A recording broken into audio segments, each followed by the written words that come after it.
So welcome back guys. आज की कहानी जो हम एक्सप्लेन करने जा रहे हैं उसका नाम है द सैंड। कहानी की शुरुआत होती है जंगल के बीच से, जहाँ पर हम दो अनजान लोगों को देखते हैं, जिसमें से एक आदमी बहुत डरा हुआ है, लेकिन दूसरा वाला आदमी उसे बताता है कि तुम्हें यहाँ थोड़ी देर रुकना होगा। अगर हमें उन स्नेक की स्किन मिल गई तो हम करोड़ों कमा सकते हैं। लेकिन वो आदमी नहीं मानता और भागना शुरू कर देता है। कुछ ही देर भागने के बाद उसका पैर एक दलदल में फंस जाता है और देखते ही देखते वो उसके अंदर धंसता चला जाता है। उसी दौरान उसकी नजर थोड़ी दूर पड़े हुए एक इंसान के कंकाल पर पड़ती है और अगले ही पल सब कुछ ब्लैक हो जाता है। सो कुछ इस तरह था इस कहानी का इंट्रो, जिसे देखकर आप समझ गए होंगे कि आखिर ये कहानी किस तरह की होने वाली है। अब सीन शिफ्ट होता है और हम अपनी कहानी के दो असल किरदार जॉश और सोफिया को देखते हैं, जो मैक्सिको से यहाँ पर आए हुए हैं अपने दोस्त मार्कस से मिलने के लिए, क्योंकि वो उनका क्लासमेट था और बहुत सालों से दोस्त भी। यहाँ हम उन दोनों की बातों से अंदाजा लगा सकते हैं कि इनकी कुछ खास बनती नहीं है। कहने को तो ये हस्बैंड वाइफ है, लेकिन बस दुनियादारी के लिए। असल जिंदगी में ये दोनों अब साथ नहीं रहते। लेकिन क्या पता इस ट्रिप के जाने के बाद इनकी लाइफ पूरी तरह से बदल जाए। अब दोनों होटल पहुंचते हैं, जहाँ पर इनकी मुलाकात मार्कस से होती है, जो इन्हें देखकर बहुत खुश होता है और सोफिया के काम की तारीफ भी करता है, क्योंकि वो एक नर्स है और अंडर प्रिविलेज बच्चों को मदद करती है, उनका इलाज फ्री में भी करती है। अब इसके बाद वो जोश से भी मिलता है, लेकिन यहाँ जब मार्कस को पता चलता है कि उन दोनों का रूम अलग अलग है तो वो काफी हैरान होता है, क्योंकि उसे इनकी सिचुएशन के बारे में जरा भी अंदाजा नहीं था। पर यहाँ एक गड़बड़ हो जाती है। स्टाफ इन्हें बताता है कि अभी सिर्फ एक ही रूम खाली है, जब दूसरा रूम अवेलेबल होगा तो वो आपको दे दिया जाएगा। अब दोनों के पास कुछ ऑप्शन नहीं थे, इसलिए उन्हें ये लेना ही पड़ता है। रूम में जाने के बाद जोश कहता है कि तुम बेड पर सो जाओ, मैं सोफे पर सो जाऊंगा। पर सोफिया बहुत ही रूड बिहेव करती है और कहती है कि तुम्हें मेरे साथ इतना अच्छा बिहेव करने की जरूरत नहीं है, और इसी को लेकर दोनों में एक बार फिर से बहस हो जाती है। अब शाम होने पर तीनों फिर से मिलते हैं और साथ में अपने पुराने दिनों के बारे में बातें करते हैं। और ऐसी बातों बातों में मार्कस उन्हें चियोची नाम की जगह के बारे में बताता है, जहाँ पर काफी टूरिस्ट जाते हैं ट्रेक करने के लिए, और कहता है कि तुम्हें भी वहाँ जाना चाहिए। तो वो हाँ कर देता है, पर वो कहता है कि सोफिया वहाँ नहीं जा पाएगी। अब ये सुनकर वो गुस्सा हो जाती है और कहती है कि तुम कौन होते हुए डिसाइड करने वाले कि मैं जाऊंगी या नहीं, वहाँ मैं जरूर जाऊंगी। और फिर उठ के चली जाती है। ये सब देखकर मार्कस थोड़ा हैरान था, इसलिए वो जोश से इस बारे में पूछता है। तो वो बताता है कि इस ट्रिप के बाद हम लोग डिवोर्स लेने वाले हैं, क्योंकि अब चीजें पहले जैसी नहीं रही। ये हम दोनों की मर्जी से हो रहा है। अब दोनों देर रात तक बैठकर बातें करते हैं, जिसमें साफ पता चल रहा था कि जोश अपने रिलेशन को सुधारना चाहता है, पर सोफिया ऐसा नहीं चाहती। अब रूम में जाने के बाद वो देखता है कि वो बेड पर सो रही है। वो ट्राई करता है कि वो भी जाकर बेड पर सोए, लेकिन उसकी हिम्मत नहीं होती, इसलिए वो सोफे पर ही सो जाता है। अगले दिन जब सोफिया सोकर उठती है तो चियाचू के बारे में नेट पर चेक करने लगती है, जहाँ उसे पता चलता है कि इस जगह पर काफी अच्छा स्पॉट है, जहाँ से बहुत ही अच्छा व्यू मिलता है। तो वो जोश से कहती है कि मैं अकेले ही वहाँ पर जा रही हूँ, लेकिन वो मना करता है और कहता है कि मैं भी इस ट्रिप में साथ आया हूँ, इसलिए मैं भी तुम्हारे साथ जाऊंगा। मान जाती है और फिर दोनों अपने ट्रैक का सामान पैक करते हैं। नीचे जाकर वो स्टाफ से चियोची के बारे में रास्ता पूछते हैं, तो वो उन्हें दो रास्ते बताता है। एक जहाँ से सभी टूरिस्ट जाते हैं, जिसे ये लैस एरेनिस कहते हैं, जहाँ का इस्तेमाल यहाँ के लोकल भी नहीं करते हैं, इसलिए वो उन्हें सख्त मना करता है कि वो रास्ता कभी ना चुने, क्योंकि वहाँ कई सारे दलदल हैं और कई खतरनाक सांप भी, जो किसी को भी मिनटों में मार सकते हैं। तो जोश कहता है कि ठीक है, हम उस रास्ते से नहीं जाएंगे। उनके जाने के बाद एक रिसेप्शनिस्ट किसी बंदे को इशारा करती है, तो वो भी उनके पीछे पीछे चला जाता है। और आपने ये नोटिस किया होगा कि ये वही आदमी है जिसका साथी कहानी की शुरुआत में मारा गया था, लेकिन वहाँ ये क्या करने जा रहा है ये तो हमें आगे ही पता चलेगा। अब होटल की कार लेकर ये निकल जाते हैं और कुछ ही देर बाद वो अपनी उस डेस्टिनेशन पर पहुंच जाते हैं, जहाँ से उन्हें ट्रैक करना था। लेकिन यहाँ भी दोनों कुछ बात नहीं करते और बस चुपचाप चलते रहते हैं बिना कुछ बोले।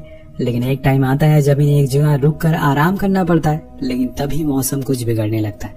और जोश को पता था कि ऐसे मौसम में यहाँ बाहर रहना ठीक नहीं है, इसलिए वो सोफिया से कहता है कि हमें होटल के लिए निकलना पड़ेगा, क्योंकि अगर बारिश हो गई तो हम लोग यहीं फंस जाएंगे और फिर बहुत ही ज्यादा दिक्कत हो जाएगी।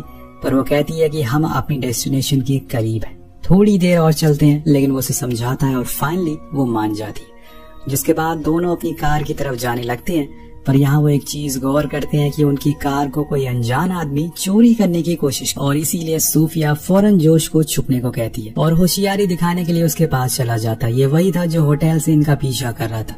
वो आदमी जोश के ऊपर बंदूक तान देता और कहता है कि जो कुछ भी है सब कुछ मुझे दे दो। लेकिन जोश नहीं देता। तभी सोफिया भी वहाँ आ जाती है और उसे अपना बैग दे देती है, लेकिन इतने में जोश उसके सर पर एक लकड़ी से हमला कर देता है, जिससे वो गिर जाता है और दोनों दोबारा से जंगल के अंदर भागना शुरू कर देते हैं। पर वो आदमी अब रुकने वाला नहीं था, वो उन पर गोलियां चलाना शुरू कर देता है, जिससे ये दोनों बहुत डर जाते हैं और वो बस भागते रहते। और एक समय आता है जब वो लैस एरिना के एंट्री गेट पर आ जाते हैं। ये वही रास्ता था जहाँ पर उसे स्टाफ वाले ने जाने से मना किया था, पर जोश कहता है कि हमें वहाँ जाना होगा वरना वो आदमी हम दोनों को मार देगा। जैसे ही बारिश रुक जाएगी हम वापस से अपनी कार की तरफ आ जाएंगे। सोफिया मान जाती है क्योंकि वो आदमी उनकी जान के पीछे बढ़ चुका था और इसीलिए वो उस रूट को ले लेते हैं और बस भागते रहते हैं। लेकिन अचानक से उनकी टक्कर एक पेड़ से होती है, जिससे वो बेहोश हो जाते हैं। जब उसकी आंख खोलती है तो वो जोश को ढूंढना शुरू कर देती है, लेकिन वो कहीं दिखाई नहीं दे रहा था। इतने में उसका पैर फिसल जाता है और वो जाकर एक दलदल में गिर जाती है। तो दोस्तों असल कहानी अब यहाँ से शुरू होने वाली है, तो तैयार हो जाइए। अब उस दलदल से बाहर निकलने की कोशिश करती है, लेकिन कोई फायदा नहीं हो रहा था।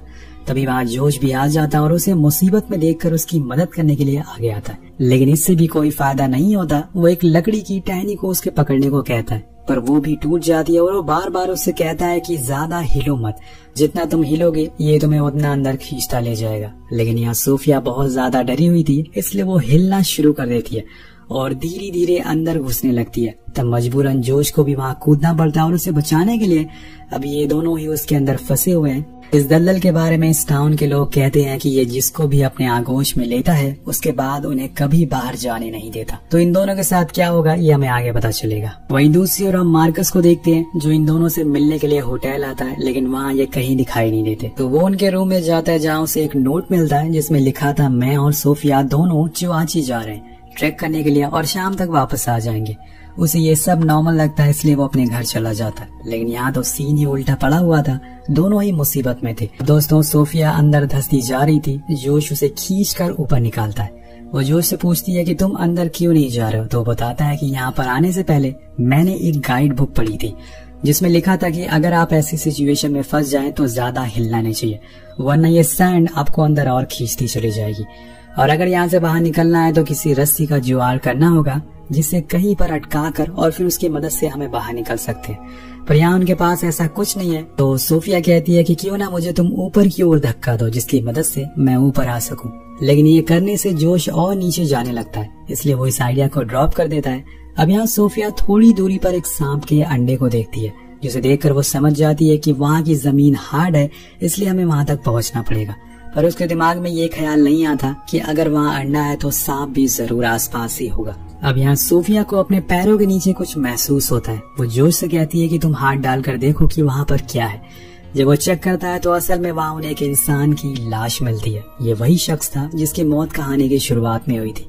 उन्हें उसका बैग मिलता है जिसके अंदर एक राइफल, टॉर्च और एक चाकू मिलता है। ये सारी चीजें वो अपने पास रख लेते हैं क्योंकि सभी उनके काम आने वाली है। लेकिन यहाँ जोश को एक आइडिया आता है, क्यों ना वो उस बैग को पकड़कर उससे एक रस्सी बनाए और पास में ही रखे पत्थर पर उसके अटका कर बाहर निकल जाए। दोनों को ये सही लगता है, इसलिए वो दोनों इसको फटाफट करते हैं। लेकिन यहाँ पर हमारी नजर थोड़ी दूर पर पड़ती है और हम देखते हैं कि कुछ चींटियां अपने घर से बाहर निकल रही है, मतलब कि कुछ गड़बड़ होने वाली है। सीन शिफ्ट होता और हम मार्कस को देखते हैं जो लॉबी में बैठा था, अपने दोस्त का वेट कर रहा था। तभी उसे वो अनजान आदमी दिखता है जिसके पास जोश का बैग था।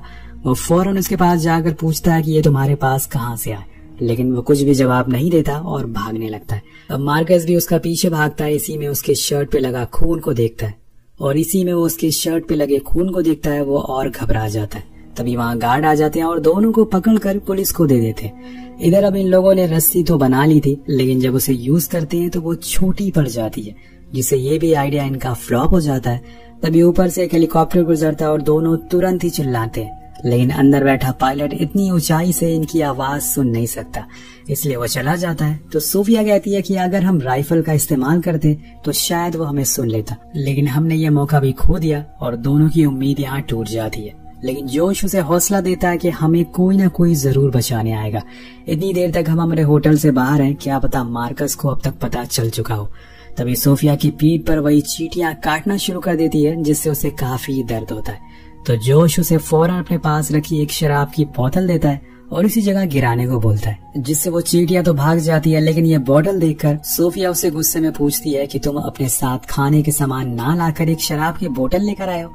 तो जोश बताता है कि वो बीते कुछ दिनों से डिप्रेस चल रहा है और उसे ये समझ नहीं आ रहा कि वो डिवोर्स के बाद आखिर अकेले कैसे रह पाएगा, उनके बेटी का क्या होगा, वो ये कैसे डिसाइड करेगा किसके साथ ज्यादा टाइम स्पेंड करना है। और यही वजह है कि मैं अपने साथ शराब रखने लग गया। तो ये सुनकर सोफिया रोने लगती है क्योंकि उसे यकीन नहीं हो रहा था कि वो उसे अभी भी इतना प्यार करता है और उसे भी ये डर सता रहा था कि वो भी उसके बिना कैसे रह पाएगी। दोनों एक दूसरे का हाथ पकड़कर खूब रोते हैं और एक दूसरे को माफ कर देते हैं। अब ये लोग जब घर वापस जाएंगे तो मैं भी ये ख्याल इनके दिमाग से निकल जाए कि इन्हें अलग रहना है, लेकिन अभी ये देखने पर नामुमकिन लग रहा है क्योंकि जिस बात का डर था वही हो गया है। अब जिस सांप का अंडा जोश के पीछे था वहाँ से एक सांप इनकी तरफ आ रहा था, इसलिए सोफिया कहती है कि तुम हिलो मत, मैं उसे शूट करके मार दूंगी। लेकिन इतने में जोश के हाथ में वो काट लेता और जब वो गोली भी चलाती है तो वो उसे ठीक से लगती नहीं है। पर इनकी किस्मत अच्छी होती है कि वो सांप वहाँ से भाग जाता है। लेकिन अब यहाँ जोश की हालत बिगड़ना शुरू हो गई थी, जहर अब उसके शरीर में फैलना शुरू हो गया था। पर अच्छी बात यह है कि सोफिया एक नर्स है और उसे ऐसी सिचुएशन के बारे में अच्छे से पता है, इसलिए वो उसके हाथ पर सबसे पहले तो एक कपड़ा बांध देती है ताकि जहर और ना फैले। लेकिन ये चीज ज्यादा कामयाब नहीं होती। जोश अब अपना होश हवास खो रहा था। वो उससे कहता है कि मुझे अब हॉस्पिटल जाना होगा तभी कुछ हो पाएगा, 3 घंटे से ज्यादा मैं जिंदा नहीं रह पाऊंगा। लेकिन यहाँ तो अभी इनकी मदद करने के लिए कोई भी मौजूद नहीं है। वहाँ जेल में हम मार्कस और उस आदमी को देखते हैं जो उसे कहता है कि अगर तुम मुझे अपनी ये घड़ी दे दो तो मैं तुम्हारे दोस्तों की लोकेशन को बता दूंगा। पर मार्कस कहता है कि ये मेरे डैड की आखिरी निशानी है, लेकिन वो फिर भी उस घड़ी को दे देता है अपने दोस्तों के लिए। जिसके बाद वो उसे लास एलिना के बारे में बताता है और ये सुनकर वो फौरन पुलिस के पास जाता है। उधर दलदल में अभी जोश की हालत बहुत ही खराब होती जा रही थी। सोफिया देखती है कि जहर अब उसकी गर्दन तक पहुंच गया है, इसलिए वो फौरन चाकू से उस जगह पर एक कट लगा देती है ताकि वो भी खून जहरीला हो वो बाहर आ जाए, और वो चाकू को गर्म करके वहां लगा देती है। इन सब चीजों में जोश को इतना दर्द होता है कि वो बेहोश होने लगता है। लेकिन ऐसी हालत में भी वो सोफिया से कहता है कि वो उससे बहुत प्यार करता है और कभी वो अलग नहीं होना चाहता। ये सुनकर सोफिया को एहसास होता है कि वो किस इंसान को खोने जा रही थी। अब यहाँ प्यास की वजह से सोफिया भी फेंट हो जाती है और जब उसकी आंख खुलती है तो वो देखती है कि जोश पहले से काफी बेहतर है। लेकिन वो उससे कहता है कि अब वो जिंदा नहीं बचेगा, इसलिए बेहतर है कि तुम यहाँ से जल्दी से निकल जाओ, वरना मेरे साथ तुम भी मारी जाओगी। लेकिन वो हार मानने वालों में से नहीं थी। यहाँ वो उसे ये भी बता देती है कि अब वो उसे डिवोर्स नहीं देने वाली है, वो दोनों हमेशा साथ रहेंगे। ये सुनकर जोश बहुत खुश होता है और साथ में उसको उम्मीद भी मिलती है। वो उसे एक आइडिया बताती है कि क्यों ना हम उस सांप को पकड़कर उसे एक रस्सी के तौर पर इस्तेमाल करें, अपनी उस रस्सी के साथ बांधकर। लेकिन जोश कहता है कि अब तक तो वो सांप बहुत दूर जा चुका होगा। लेकिन सोफिया को यकीन था कि वो पास में होगा क्योंकि वो भी एक माँ है, वो अपने अंडे से ज्यादा दूर तक नहीं जा पाएगी। और उसका ये अंदाजा ठीक होता है। वो सांप थोड़ी ही दूरी पर था। अब दोनों उसके ऊपर पत्थर मारते हैं ताकि वो उसे गुस्से में इनके पास आ सके। होता भी कुछ ऐसा ही है, लेकिन यहाँ एक गलती हो जाती है। वो इस बारी सोफिया के पीछे आ जाता है और वो जब शूट करती है तो वो गोली कहीं और लगती है और ना कि उस सांप पर, और इसी का फायदा उठाकर वो सांप उसके गले पे आकर चिपक जाता है। वो उसकी पूरी बॉडी को जकड़ लेता है और सोफिया की सांसें अब धीरे धीरे रुकने लगी थी। एक पल ऐसा आता है जब वो सांप उसे काटने ही वाला था, लेकिन इतने में जोश उसकी गर्दन पकड़ लेता है और चाकू से उसे मार देता है। अब इसके बाद सोफिया उसी बैग से बनाई हुई रस्सी में बांधती है और उस पत्थर की ओर फेंकती है, लेकिन बार बार उसका निशाना गलत होता है, लेकिन आखिरी में वो सही हो जाता है। लेकिन कई कोशिशों के बाद वो निशाना सही में लग जाता है। वो उसे पकड़कर बाहर आ जाती है, पर जोश अभी भी अंदर था, जो बचा हुआ था, लेकिन जहर अभी भी उसकी बॉडी के अंदर है। इसलिए वो सोफिया से कहता है कि तुम जाकर मदद लेकर आओ। वो फौरन भागना शुरू करती है, लेकिन उसके जहन में ये दलदल का दर्द इतना ज्यादा बैठ गया था कि वो उसे बाहर नहीं ला पा रही थी। यही वजह है कि वो हर जगह पर उसे वही चीज दिखाई दे रही थी, इसलिए वो एक जगह मायूस होकर बैठ जाती है। लेकिन तभी वहाँ कुछ देर बाद लाइट जलती है और ये पुलिस ऑफिसर थे जिन्हें की मार्कस लेकर आया था। वो फौरन सोफिया को रेस्क्यू करता है, पर जोश उन्हें कहीं दिखाई नहीं दे रहा था। तो वो सोफिया से पूछते हैं कि जोश कहाँ है। वो उन्हें पीछे की तरफ इशारा करती है और वो लोग उससे भी उठा कर ले आते हैं। अब सोफिया को लगने लगा था कि जोश अब जिंदा नहीं बच पाएगा, लेकिन वो अभी भी जिंदा था और ये देखकर वो बहुत ही ज्यादा खुश होती है। हालांकि अगर मार्कस पुलिस को लेकर नहीं आता तो शायद ये दोनों इसी जंगल में मर जाते, लेकिन ऐसा हुआ नहीं। पर एक और चीज हो गई कि मुश्किल घड़ी में दोनों ने एक दूसरे का साथ दिया, जिससे ये दोनों को एक दूसरे की इम्पोर्टेंस पता चल पाई। और आज के बाद शायद ये कभी अलग होने का नहीं सोचेंगे, क्योंकि इंसान की पहचान उसके मुश्किल वक्त में ही होती है। और इसी इम्पोर्टेंट कोड के साथ ये कहानी खत्म हो जाती है। आपको कहानी कैसे लगी नीचे कमेंट करके जरूर बताएगा। मिलते हैं अगली वीडियो में। पीस।